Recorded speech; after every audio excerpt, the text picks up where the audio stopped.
everybody, it's Jen with the Where Do You Run Well podcast, and this is episode 3, and we are super excited to have Morgan Phelps with us today. And me and Morgan, we go back a couple of years. Well, first of all, I just have to get this out here because she's gorgeous. Oh, thank you. Beautiful. Inside and out, okay? And a wide open heart and just a wonderful person. So we're happy that you can be here with us today. Thank you. You're welcome. I'm honored. Well, Morgan has a really great story, and I think everyone should hear it. And it's really, it's heartfelt, it's touching, and very inspiring. Aww. But first, I want to hear some background about Morgan. So you have a fitness and health background, pretty much. I do, right? Yeah. My degree is in it. I've got a kinesiology health education degree. So I've always been dabbling with fitness and health and the exercise piece of it. I've always had, my heart has been with running. I have been running for over 20 years. Oh my gosh. Yeah. So I was thinking that you had more of a fitness strength training background because you used to be in competitions, right? Yes, I had a really neat blessed chapter where I got to actually travel all over the country and even go to some world championships with all natural fitness competitions. So yeah, cool. That was just as recent as November of 2019. I got to go. Yes, I went up there with Team USA up to the World Championships. Feel really, really blessed. Congratulations! Thank you. It was incredible. That is awesome. So you've always been kind of just health and fitness minded, but your heart is with running. Okay. And so you've been running for 20 years. How did you get started with running? Well, I had a college career softball ending back injury, and I, being 18, I just thought, you know everything when you're 18, right? And right. I had physicians tell me I would never run again. So naturally, like 6 months later, I started running, and I just started trying to run from one light pole to the next, and then I would walk, and then I'd run one light pole to the next, and then I'd walk. And then I eventually got brave enough to do my first 5K, and it just kind of rolled from there. So a doctor tells you you'll never run again. Yeah. And you're just not accepting that, basically. No. You're not bringing that into your world? No. And so it really, I focus on, I try to help other people and even teach my kids that turn your weaknesses into your strengths. And so I just started running and kind of started from scratch, and yeah, I was hooked after my first 5K. I was hooked. And I just did numerous half marathons. That's what I worked up to. And I was just really stuck at that. I liked that distance. I liked that amount of training. Distance, right? Yeah, it's not like all consuming. Right, exactly. So about how many half marathons do you think you've got under your belt? A total of, I want to say 18 or 19 half marathons. Yeah, it's been a lot of fun. So I guess it's been a couple of years, and when we first met, so you reached out, and I think it was to our RunWell coaching page or something, and so our initial connection was through Messenger or something, and you had some questions about gear and maybe IT bands or I don't know, right? Something like that. Group of people that I knew could relate. Yes, been there. Yeah. So that's kind of where our friendship formed, and at least I felt this way about you. You were kind of like a love at first sight or friendship, like the first connection. I'm like, oh my gosh, we're gonna be great friends. She is so awesome and really so hit it positive. Off. Thank I know. You. Well, ditto. We really hit it off. Thank you. Yeah, I'm like, okay, we're gonna be great friends, and she loves running, and I love running. So from there, we've just kind of supported each other in any way we can, and of course, we're always at the store, so you can call and come by anytime. Well, you're always that smiling face at every race I'm ever at locally too. You guys support every event in this area. I mean, I see you at every function that I'm at. Yeah, we do. We love to be at the races, sponsoring races, or even setting up a water stop, or yeah. I miss that, actually. Very much so. But that's that running community that, it's hard to find. Right, it is.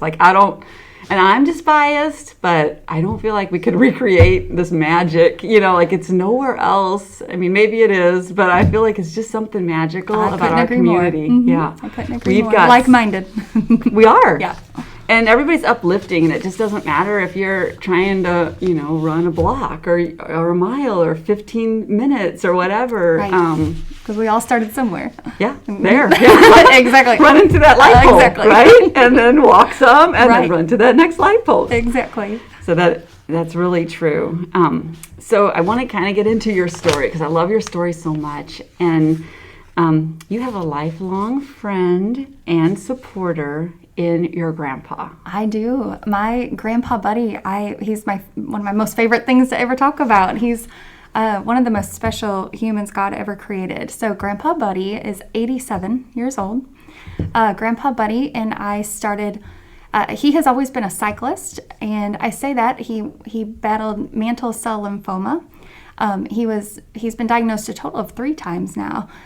So he's beat it twice and is currently beating it for the 3rd time. So, and how does he beat, when you say he beat it? So it goes into remission. Okay. And then we deal with that. But, he's got an awesome team, that takes care of him, his oncology team. And we go in for screenings and scans and tests all the time. And so they keep a close eye on him. So he's currently battling it for the 3rd time, but he's going to beat it again. He fell in love with cycling because we were trying to work on keeping his white blood cell count up, So cycling, he fell in love with it, and he knows those trails so well. He is just a rock star. So really, he gets this glory. Like this today is about Grandpa Buddy. It's really hard to complain when you're running next to somebody that's, currently under oncology care, taking chemo daily, and, I'm running alongside of him. So it gives me 0 whining excuses, right? Because you look over at this man going, wow, if he can do this, I can do this. And so let's tell everybody that, so you and Grandpa Buddy, you have a run date. We do every week for Weekly 7 years date, strong. 7 years straight. So Yes. she's running, and he's cycling next to her, and he's just your support, and you're his support. You guys, he is. So he plans it out. It's kind of his thing. He plans it out, and every week we plan around my long run on how many miles I'm going to go for. And he makes them loops so that there's no way I can say or try to duck out early or cheat in any way. But so he understands the runner's mind. Oh, yes. And he's such a good coach. I always call him Coach Grandpa because he won't let me back down, but yet, he's there for a little extra push. Or he's also the one that says, so I brought Gatorade. You might need a swig of that. I'll say, oh, do I look like I do? But, he always reminds me, if it was easy, everybody would do it. Keep going. Oh my gosh. He's got a no quit kind of attitude, so it doesn't matter what the weather is. If we commit it to this time on that date. Yes. Okay, so you had a goal, and your goal for 2020, right? This was going to be your big goal for 2020. So tell us what that goal involved. So actually, for the last couple of years, we kept talking about and toying with the idea, let's break out of that half marathon, and because he does like 20 or 30 miles at a time sometimes. So this was no big deal to him. Yes, I was holding him back. Half marathon. Oh, yes. Really holding him back. No, those are his easy short days, okay? And so, I promised him, I said, let's do a full marathon. We'll do it in 2020. Because I had some other goals, like we discussed before, that doesn't really correlate with marathon running. So I told him 2020 would be our year. Little did we know what 2020 was going to hold for us all, right? So I have, in 20 years, not really had a sidelining type of injury whatsoever. And I partially tore a meniscus to start off 2020. So I promised him that this would be our year, that we were going to do a marathon. We were going to train for a full marathon. And he was all on board. We were looking at all the races. And if he couldn't be next to me, he was at least going to go with me, and be at the finish, and we were going to work all that out. That's a good point, because some races don't want cyclists on the race course. Yeah, correct. Mm-hmm. So, then came up this first time in 20 years injury, but that's okay. I had a great team take care of me, and I was back on track, and Again, though, starting kind of from scratch, I remember scratching out that first 3 or 4 miles thinking, ooh, I have to get to 26.2 Well, before this year is over. You're kind of glossing over that injury, though, too. That can really sideline people, when you have a goal and, it happens. It'll sneak up on you. And it does. How did you bounce back from that mentally? Is this a repair that repaired on its own, or did you have to have it repaired? I actually went through Dr. Chris Wolf over at Blue Tail Medical Group, and I actually had a bone marrow stem cell treatment done on my knee. So it wasn't a full surgery, but it was still quite the procedure. And it still sidelined me for a good long while, but it actually helped my meniscus kind of heal itself in a way, especially being a runner. I wanted to save as much of that cartilage and meniscus as I could. That's smart. So how did I get right back on track was actually the fire was roaring to get back on track. I could not wait, and I didn't want to let Grandpa down. And you guys, for the weeks that I was down and not able to run, I was getting selfies from Grandpa. On the trail. That's the truth. He was sending me pictures from the trail, pictures from this water tower and that water tower, telling me that the trail misses me too. Oh my gosh. Yeah, I do too. Chomping at the bit to get back on the trail with him. And as soon as I got the yellow light to start walking, I did. And as soon as I got the green light to start running, I did. So we started from scratch again. And we never missed a week. So once everything, pandemic hit and my kids were remote learning and work was crazy and everything was happening, we just started going earlier and earlier, and sometimes we'd be meeting at 2:30, 3 a.m. Oh my gosh! But we just, any obstacle we were thrown, we were still just determined to do it this year. So spotlights it was, and we just figured it out little by little. Oh my gosh. So the best part was we decided to pick one that in virtual. At first I thought, I don't know if it's going to be the same, and then we decided actually virtual would be great. He could be right next to me. Yeah. And it could still happen this year. And so I just kept full steam ahead on my training with him, and we picked a date, and we were determined that come heck or high water, we were doing it on that date. And because that's a real race setting. It was. You don't get to pick the weather when it's a real race. So did you register for a race so that you got some kind of swag for it? Yes. Okay. And which race was it? It was called the Santa's Hustle because it was going to be in December. And I liked it because a lot of the proceeds went for Trees for Troops, was the organization and the charity that it went to. It's called Trees for Troops. And my grandpa's a veteran himself, so he was all about that one. So it was called the Santa's Hustle. We did the 26.2. He had it all mapped out. Of course, the date that we decided was going to be our race day. And we had trained in all sorts of weather. Like I said, he never let me back out. Not that I tried to very often, but of course we get up that day, and the rest of the week seemed to have all these random warm days. No, not our race day. Our race day, we had gusts of 20 and 25 mile an hour wind. Not exaggerating.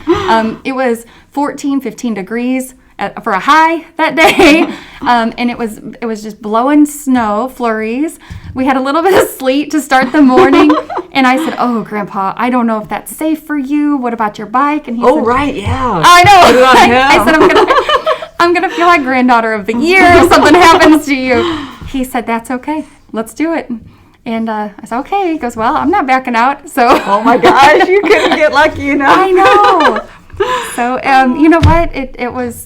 It was incredible, and he said, "Well, if it would have been easy, we would have thought we were cheating." So I love him. Is he not amazing? He's incredible. He's absolutely incredible. And so the day comes, you're throwing every curveball with this crazy Midwest weather. Right.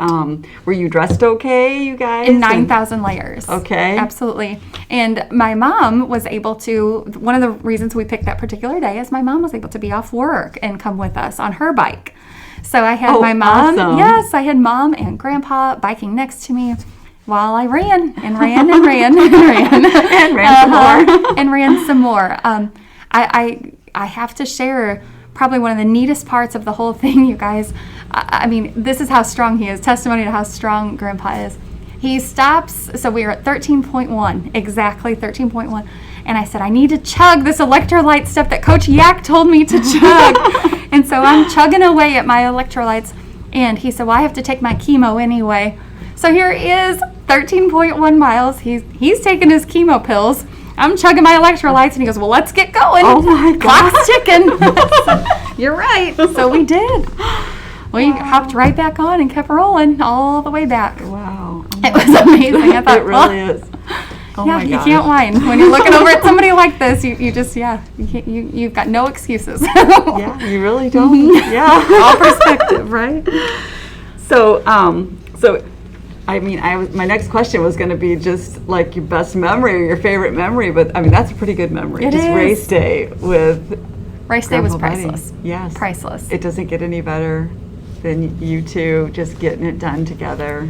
We've had so much fun, and a lot of it is him picking the right trails. A few years ago, my daughter is 7, and when she was younger, most of the time she was with us. I was pushing her for most of our long runs. So we would try to find places. This was part of his homework, is that he would find a trail that halfway would be at some playground, because then we could tell her, or that would be there, and we would stop for that, and then we would head all the way back. So we've had some fun with that with the kids over the years. Oh my gosh! With that and too. that's a good lesson for them too. Oh, it Like, is. oh my gosh! Yep, and you know how priceless the trail time is with people, because there's just a lot to see out on the trails that unless you've been there and done that, you don't know what you're missing. Exactly. Yeah, there's so much out there. I mean, I feel like it's just this little hidden gem too, Right. that we've got these trails and that is a blessing. And each season, I mean, we go year round, so each season is just something new to find out there. It's an adventure. It is. Yeah,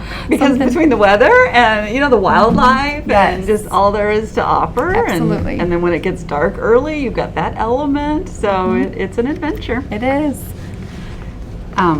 So does the Power Duo have any plans to take on next? Well, we're looking at something in spring. We just haven't nailed one down yet, but yeah, we'd like to give it another whirl in the spring.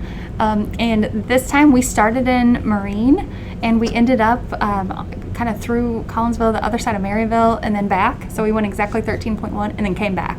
Awesome. We'd like to start in Troy, go out towards O'Fallon, and come back. So, we might do another virtual one on purpose so that he can be next to me. So, yeah, we just haven't put a finger on one yet, but we're going to kind of wait and see, what happens. What happens for sure. But we're looking at spring. He said, gosh, if it was beautiful and nice out, we'd think we were cheating. What a great attitude. So let's dig in a little bit to the background and just, learn more about you and Buddy and what kind of, where this relationship started from. So I guess, what was your relationship like growing up? Were you close? Very. He was always my best buddy. That's where Buddy kind of came from. But I was wondering. Well, they called him that, like on the job site. He was in construction, and they called him Buddy. And Bud was even, on his shirt. So I grew up calling him Buddy. He was my Grandpa Buddy, which made sense because he grew up being my very best friend.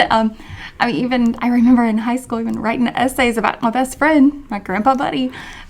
He's just always been my superhero, and just always been my biggest fan. So I definitely am his. So I feel like it's just a blessing both ways. No kidding. Yeah, we've to always just been have really that forever close. friend. We do, yeah. And so I guess let's talk about when Buddy first got the devastating blow that he had cancer. When was that? So ironically, it was about a year before my grandma passed away. And so his first battle with it, because this is round number 3, diagnosis number 3 that he's currently battling, of mantle cell lymphoma. And so that's something that it can be recurring, for a lot of folks. He had some really harsh chemo treatments that very first time. It really knocked him down, and that was right about when I was having my daughter, who's now 7 years old. Gosh. Yeah, But he fought it, and he did so great. And even the weeks between chemo, when he was feeling up to it, he would head out on his bike, and he was just, forcing himself, making himself do it. And he looked so forward to it, the trail time and being outside. And you know how those trails, they miss you just like you miss them. So, and it's therapeutic. It is exactly my point. That it was his mental therapy as much as it was, it was keeping him strong. The strength training we talked about before is, strength training is such a huge part of running, and obviously keeping him strong on his bike is what was pushing him through, I think, those really harsh chemo treatments. He has since then, has a different type of chemo treatment, and it's a oral pill that he takes. So, and I know I mentioned that earlier, how halfway through, the marathon, he took that. And that's something that's a whole lot, it's gentler on his system, but yet it's still attacking the cancer cells. So we're really blessed that we have found that form of therapy for him. Oh, good. Yeah, good for him. That he can, Absolutely. that he can still do what he loves to do. And so your family's been down this road before. And so what is Buddy's approach to dealing with his cancer? He's just upbeat about everything. He's a spiritual guy, so he knows that that's really not in his control, but he feels like he wants to do all he can do. His biggest goal is with cycling, with life, with the way he eats, the way he handles himself. His biggest goal is he wants to stay independent. He's 87 and he wants to stay independent. And he's doing a really good job at that. So, but yeah, he inspires us all, to say the least. So would you say, so his strength, that comes from what? You said he's spiritual? Is that Absolutely. like his religion? Absolutely. Or his beliefs? Yeah, Okay. he goes to the First Baptist Church of Maryville. Okay. And he talks with his Sunday school class about our weekly adventures out on the trail and all the places that he's going to go on his bike. And he's got some fellow cyclists in there, and it's neat because it's a senior group, that is his Sunday school group. Community. It really is. And so, he likes it. He obviously relates well, to fellow members there because they're in their same age group. And he talks about his community, like we do our running community, which is what you all are to me.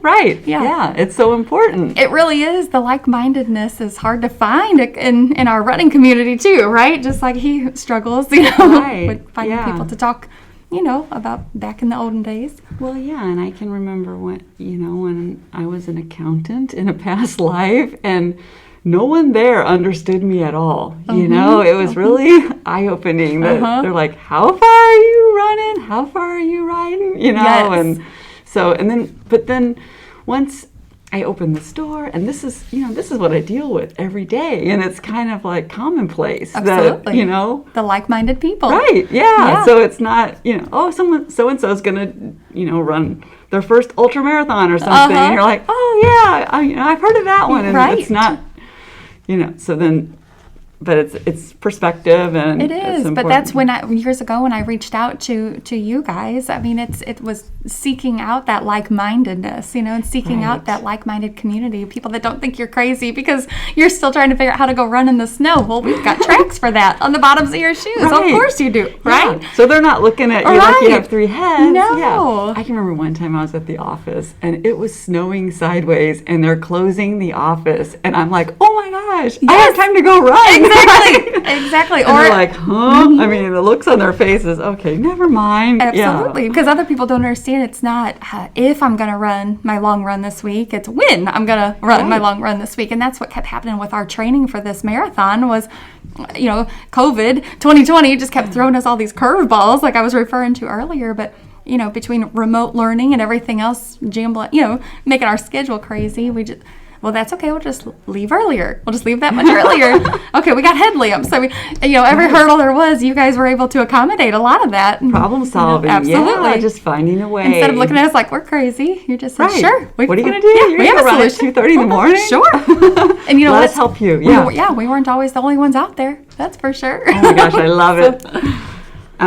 So what is your favorite memory of Buddy? Do you have something that comes to mind? When it comes to all of this stuff, I think our marathon will forever be engraved yeah, I mean, we haven't quit talking about it yet. I mean, it's still a daily conversation, and now that's been like a month, Which is so fantastic because you're continuing to make these amazing memories. Oh, you're yeah. not just like, oh, back when we did this, Absolutely. And before I had a driver's license, I was able to, the way my dad took to work, I was able to get dropped off at his house over the summer, and I helped him build a house one summer that he was building. He was in construction and built homes, and so that was neat. I think back to that summer a lot because we got to spend a lot of day after day together. Yeah. But growing up, I was always over at their house, and so they took us on trips, us as in me and my brother. I have an incredible, I call him a little brother, but he's not. I mean, he's only a few years younger than me, but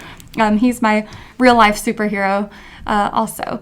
But he's my other best buddy. And anyway, but he would take us on trips, he and my grandma before she passed. So I think this marathon's going to be up there, those top ones. Yeah. And we haven't quit talking about what our next one's going to be.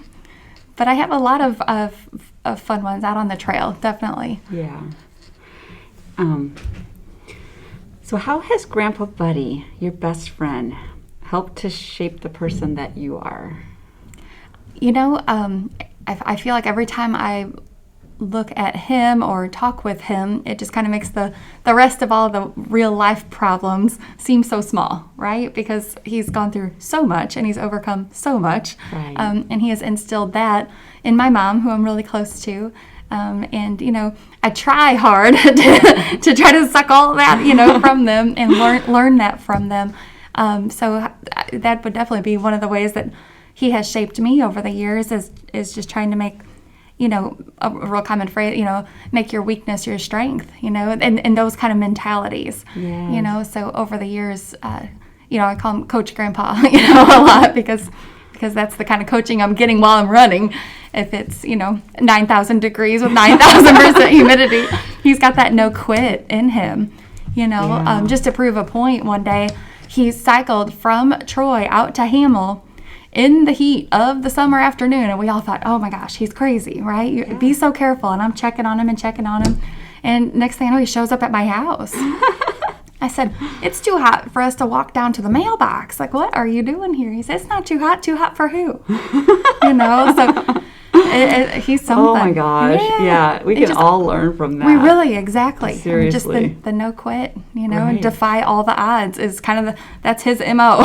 Defying all the odds that are always against him, Yeah, because that's what first thing your brain wants you to do is go quit, like, oh, just go stop. It's hot, No. So just to overcome that. And that's why when I knew when I woke up and it was nasty out, I had a feeling there was no way we were going to get out of it, And not that I wanted to, but I'm not wired that way, obviously. Right, but, exactly. But yeah, it was like a winter wonderland. Instead, it was like we were outside playing in the snow is the way we looked at it. Well, it doesn't matter who you are. Sometimes your mind just will go there and be like, oh, maybe I won't. And then you don't succumb to it. Well, but it'd be easy to stay home. Pop into your mind, a lot of those mornings, a lot of those days, it'd be easier to stay home. That's for sure.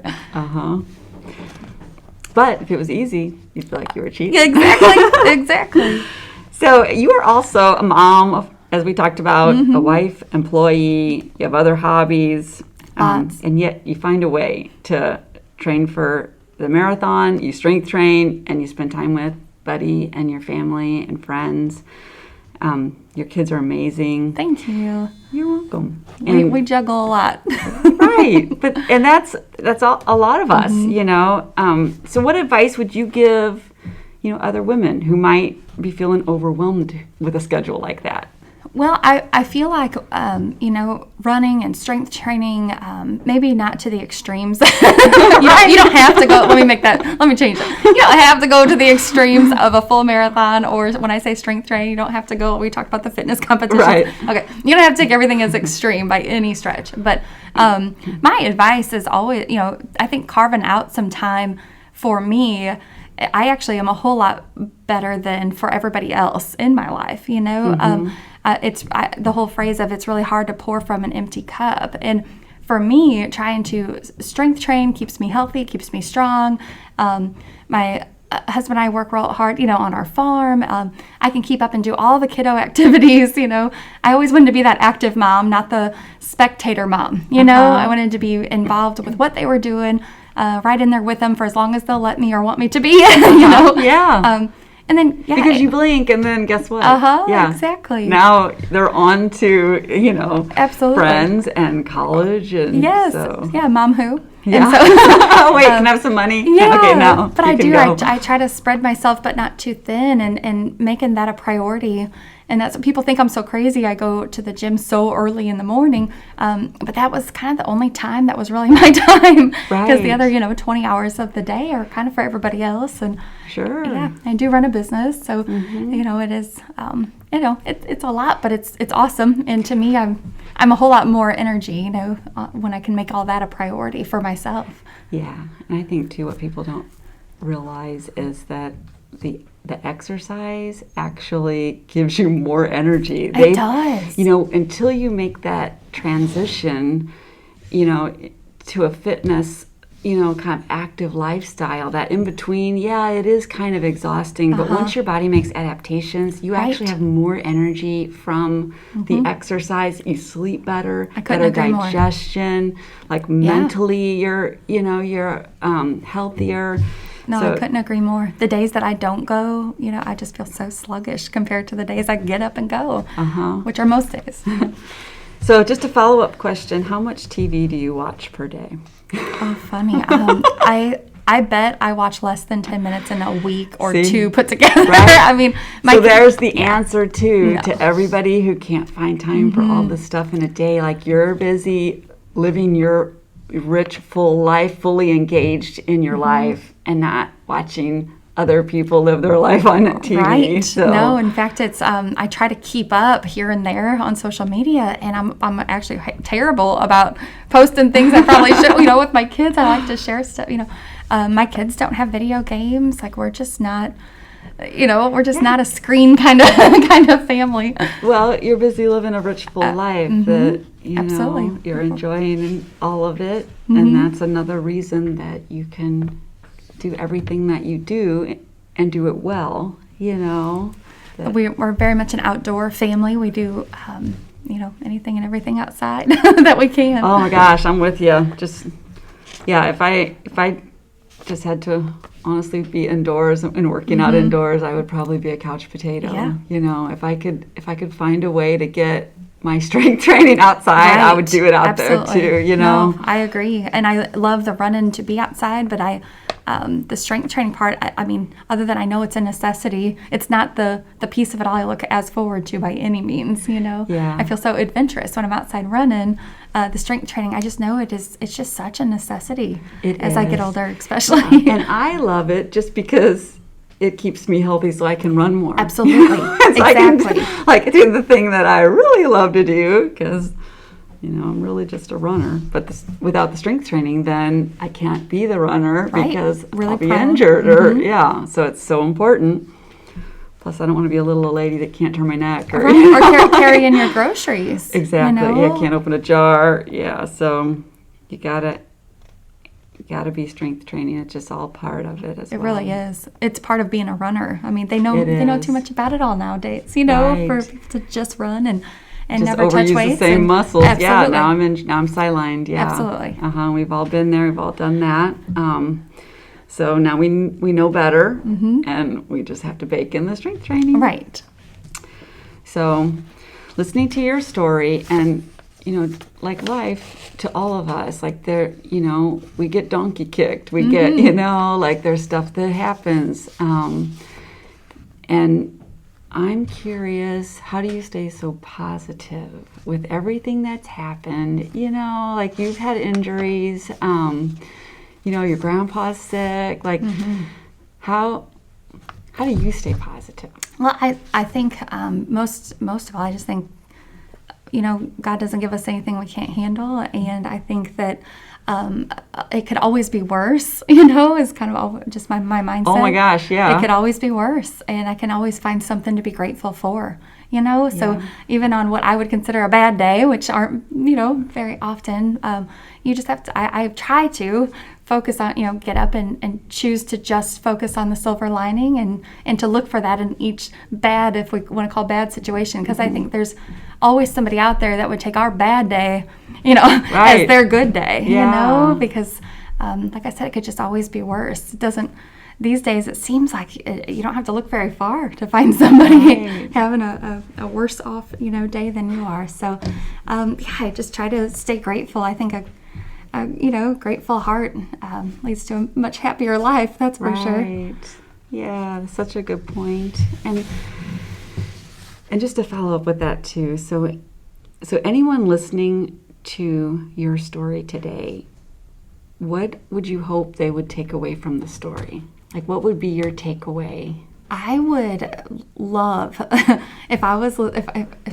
anybody out there that would be listening to this, to try to take away that when life throws you curveballs, to just figure out how to get over the hurdle. Because as those hurdles keep coming, that's just life. Don't let it sideline you.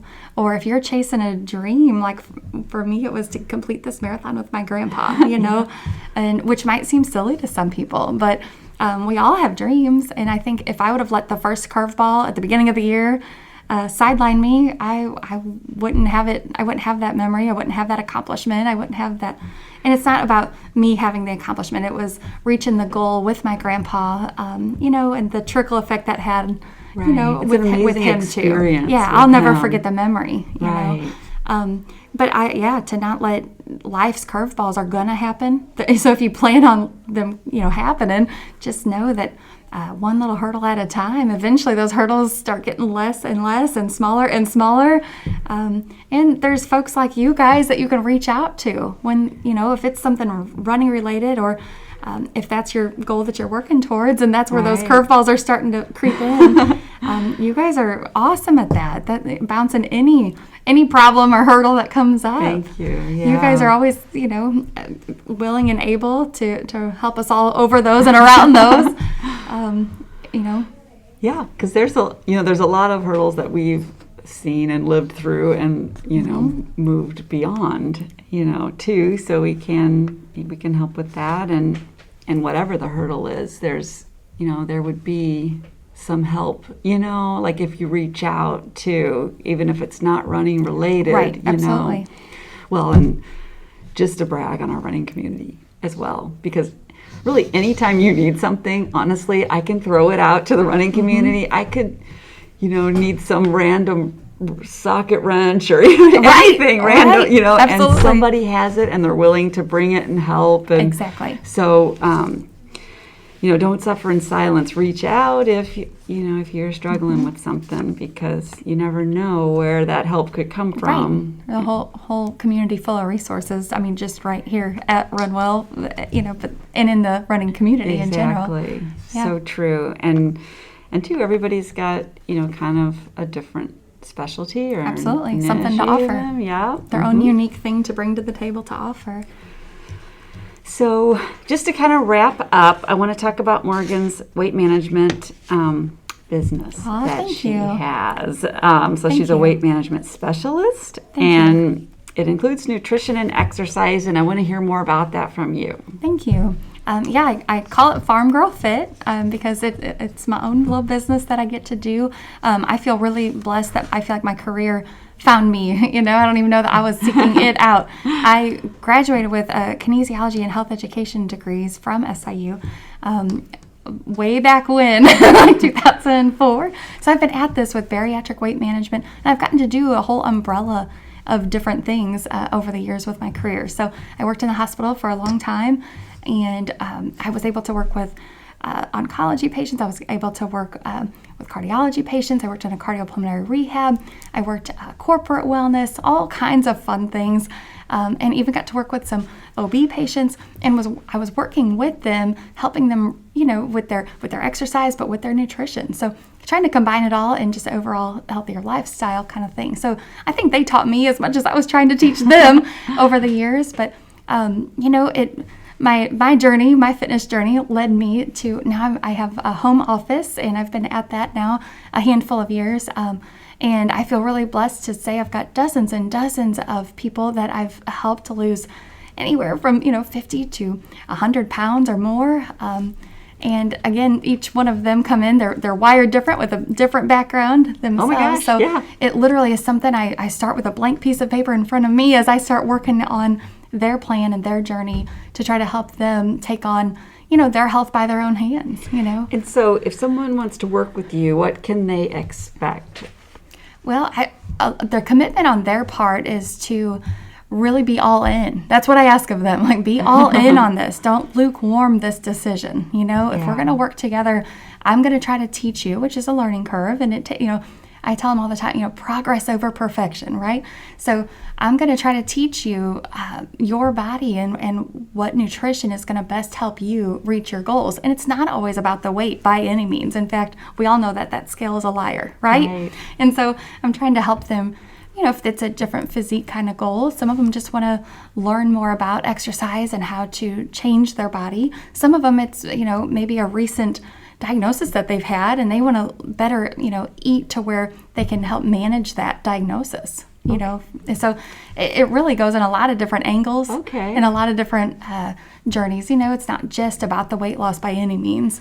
So we work a whole lot on Nutrition 101, and we start with baby steps, then with exercise, because I have very few people actually that come to me that already have an exercise and fitness regimen, and very few that are coming to me that have been doing a whole lot of nutrition tracking or measuring, or where they're accountable for something. I got to work with a lot of folks that have had the different gastric surgeries and things like that too. So, a lot of different backgrounds coming in before they ever step foot into my door. So Yeah, because that's everyone. That's it really every is. individual. It is, and it's sad because this kind of an industry nowadays, I think, is watered down and cookie cutter, and right, everybody's looking for something that's going to make it all fall off yesterday, Right. and Can I that's just take a not, pill and go sit down? And it's just not like that. And wouldn't that be great, But it's just not like that. And I'm, I tell them I'm in this for the long haul with you. This is, not something that we want to fall off too fast. Actually, that's not going to be sustainable. We want something that's going to be real life. Time to learn, because Absolutely. you have to learn You do. different ways You of do. doing things, different ways of eating, and if it's all this, if it happens overnight, you'll go right back. You really because do. you haven't learned. And sometimes in a risky way, because you put it back on and then some, which has its own dangers in itself, So it truly a healthier lifestyle, as cliche as that sounds, that's really what I'm chasing for them, that they're able to be at their, accountability on their own, learning it, and for their families. Yeah. I meet a lot of awesome people that they want to do better for themselves, for their families, know? Because that's what will happen. And you kind of talked about this earlier, is then it ripples out, and Very we much see so. that even here. Like if someone comes in and, like let's say their feet hurt. So we fit them in new shoes, and their whole demeanor changes, and they're smiling. They're gonna go out in the world. That's gonna ripple out to their family, to their community, to their employer. Right. So, and that's what's gonna happen with your clients. Absolutely. They're gonna have more energy, and it's gonna be these little intangible things that all of a sudden they have more energy to, play with their kid after work. Or, It's huge. Yes. It's huge. And it's a whole lot bigger picture than that little number on the scale tries to control them with, know? Right. And in fact, we don't weigh very often, because that's how much I'm trying to teach them. Also, how much they can eat. Like if you fill your day with all the right kinds of foods and in the right combinations, you can eat all day, and it's all the right stuff. So you're fueling your body. So trying to teach people how to fuel their body and help them recover from when they do start working out and start getting more active, So I try to teach them how to fuel, how to recover, and how much food they can fit in. It's a fun little challenge I have, how much food can we fill your day with? Because I meet so many people that they might eat a zillion calories, but they're so malnourished. Right. It just breaks my heart, Yeah. So trying to teach them And how that to is so easy to do. It's so easy to eat food that has no nutrients in it. You just drive down 159 Right. and you've got a lot of options, Well, and I want to tell you a funny story just about the whole number on the scale thing, because so I had an injury, and this is just like months and months and months ago, and we have a smart scale at home, and I purposely didn't get on the smart scale because I was injured, and I knew I was, I couldn't strength train, I wasn't running, I was, doing some core and other stuff, and so after I kind of recovered from my injury and I was getting back to the gym, I thought, well, I'm going to get on the scale and see what's up, So I get on the smart scale, And even though I had only gained 1 pound, it told me to step off and log in to it thought I was a different user because my composition, like my muscle had turned to fat. It thought I was just a fat old lady. It told me I was dehydrated. I'm elder. I'm like, the number on the scale had 1 extra pound on it. See how deceiving it is, though? Oh my gosh. Yes. Yeah. I'm like, this thing is broke. We need to change the battery. Absolutely. Oh, I believe it. I absolutely believe it. So I was like, oh my gosh, We touched on the fitness competitions that I did, and that was something I got to watch firsthand. I would meet fellow bodybuilding, folks that would say that my scale has hardly moved. And if you'd put their pictures side by side, they're the same person. And their scale hadn't hardly budged. Right. They don't even look like the same person in the pictures side by side. So the number on the scale, honestly, right. One of the most rewarding parts of what I do and helping people with their journey is to get them where they're free from that, letting that scale control them, because they're thinking they're having a rock star week. Then they get on the scale lies to them and tells them they're having a rock star week. Right. And, it is. It just, you can watch their morale and their motivation just, it goes as quick as the blink of the scale does, Yeah. It's sad. Well, and it's really all about the balance of muscle, water, you bet. Yeah, because if you're fully hydrated, there's gonna be some numbers on the scale that are gonna be different. And I talk a lot about macronutrients, so I try to convince them carbs are not bad, fats are not either, and proteins not either. It takes a combination of all of it. It does. And what they can do in your body, Yeah. And the body craves what you give it. Yes. Too. So the more you give it cheeseburgers and Pepsi, the more that's what it wants. And when you give it green leafy vegetables and water, then that's what your body craves. So. Right. And certain cravings can also reveal certain vitamin deficiencies. And, we've learned a lot about all of that. And like you said, with running too, I hear a lot of times folks that they're coming to see me because they've put on X amount of pounds since their 10 years ago, their high school football injury, right? Or maybe it's somebody that has put on 100 pounds because, 10 years ago I was a runner and this happened and they never really got it fixed, right. So instead they just kind of pouted and put on a few pounds that just kept snowballing, right, because then that perpetuates. It does. Now everything hurts more and you have more inflammation in the body. And so from eating differently and then being injured, right? Then the extra weight, right? It's just a snowball. So it's really hard to pull yourself out of that rut. And having an accountability partner is a big part of what I do. And so, well, and too, Morgan, everything can be so nebulous. Like, eat healthy. Okay, what is that celery? Is that kale? Right. Like, they don't know what to eat, and so it's overwhelming, and they don't eat enough, or they eat stuff they hate. Like it is not like that. It does not have to be that way. Right. But you want to talk about overwhelming. Like, you just go to the yogurt section of the grocery store. There's 9 million different options, and they're not all great just because it's yogurt. Right. Exactly. But trying to teach them how to fuel their body. To reach the goals. And what's in the food? Yeah. What is in that food? And to teach them the why. I mean, I know I have a 13-year-old and a 7-year-old, and it's awesome they're just such sponges. So when you're teaching kids, they get so interested in what this does for my body, and why are you eating that versus eting this, and I try not to overdo it with it, but I think that they think it's neat. If nothing else, it's fun, party trivia, right? I mean, if nothing else, So just one more funny story. When my daughter was little, my Aunt Julie came to visit us, and she was going to nursing school, and she started talking to me about, what was in our foods and this and that. And it was eye-opening. That knowledge was very powerful, because then how do you continue to eat this crap, that's hurting us? And my daughter was, she was probably 7 or so, and so we're chucking ding-dongs out in the front yard. We go to Schnucks. Rachel's like hugging the white bread, like, I miss you, white bread, and she's petting it. I'm like, yeah, maybe we've gone to the extreme, but it can be a curse, that's for sure. Right. You can't enjoy your Dairy Queen Blizzard quite as much, when you know exactly what's in it now. Right, and you're like, okay. All right, so if someone wants to work with you, Morgan, how can they get in touch with you? I give out my cell phone. Then go ahead and let them know any contact information that you want to give them. We can also, if you want to, just maybe put it in the like text at the end, or Yeah, let's do that. I'm happy to give out my cell phone, and Okay. we'll just tag that at the end of this. And Well, if they're interested in reaching out to me, I would love to hear from them. They can shoot me a quick text, and we can go from there. Perfect. Yeah. That sounds great. Thank you so much. It's been my pleasure. Sharing your story. It's been wonderful catching up. I've been honored to be here. Thank you. Awesome. Thank you. For information on training programs through RunWell Coaching, please visit runwellcoaching.info. And for all other information on events, visit our website at the store, runedwardsville.com. Thanks so much for listening. See you next time.